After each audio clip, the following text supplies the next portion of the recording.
સુરતના અઠવા લાઇન્સ વિસ્તારમાં મિત્રતા અને અદાવતની ભેદ રેખા પૂછતી એક ઘટના સમાવી છે। જૂની અદાવતનો ખાર રાખી ચાલુ બાઇક પર પસાર થઈ રહેલા મિત્રને બેટનો ફટકો મારી નીચે પાડી દીધો। આટલેથી ના અટકતા આરોપીએ યુવકના માથા પર ઉપરા ચાપડી બેટના અન્ય 7 ઘા ઝીક્યા। જો કે યુવકે હેલ્મેટ પહેર્યું હોવાથી તેનો જીવ બચી ગયો હતો। એ દરમિયાન યુવકે હેલ્મેટ ઉતારતા એક ફટકો માથા પર પણ વાગ્યો હતો, જેથી યુવકનું માથું ફાટી ગયું હતું અને ગંભીર રીતે ઇજાગ્રસ્ત થયો હતો, જે સમગ્ર ઘટનાના સીસીટીવી સામે આવ્યા છે। પોલીસે આ મામલે ફરિયાદ નોંધી તપાસ હાથ ધરી છે।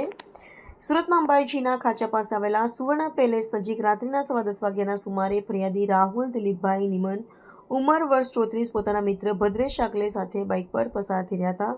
ત્યારે અચાનક સામેથી એક બાઇક પર 2 લોકો આવ્યા હતા, જેમાંથી એક યુવક, જેનું નામ પંકજ બગ્ગા હોવાનું સામે આવ્યું છે, તેણે સહેજ પણ ખચકાયા વિના પોતાની ગાડી પરથી નીચે ઉતરીને પોતાના હાથમાં રહેલા ક્રિકેટ બેટ વડે સામેથી બાઇક પર આવી રહેલા રાહુલના માથા પર જોરદાર ફટકો માર્યો હતો। આ અચાનક થયેલા હુમલાથી રાહુલ ગભરાઈને બેલેન્સ ગુમાવી બેસ્યો અને મિત્ર સાથે બાઇક પરથી જમીન પર પટકાયો।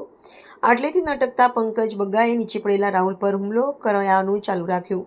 નીચે પડ્યા બાદ રાહુલ પર આરોપી એક પછી એક બેટના ફટકા મારતો જ રહ્યો। પંકજે ઉપરા ચાપડી 7 ફટકા માર્યા, પરંતુ રાહુલ માથા પર હેલ્મેટ હોવાથી તેનો જીવ બચી ગયો। આ હુમલા પાછળનું કારણ એક નજીવી બાબત હોવાનું સામે આવ્યું છે। રાહુલ દિલીપભાઈ નિમનની ફરિયાદ મુજબ 17 સપ્ટેમ્બર રાત્રે તેઓ તેમના ઘરના ચૂના પાસે એક મહિલા સાથે વાત કરી રહ્યા હતા। તે સમયે આરોપી પંકજ બગ્ગા, સુમિત બગ્ગા અને ગોપાલ બગ્ગા ત્યાં આવ્યા। મહિલા સાથે વાત કરવા બાબતે પંકજે ગાળાગાળી કરી હતી।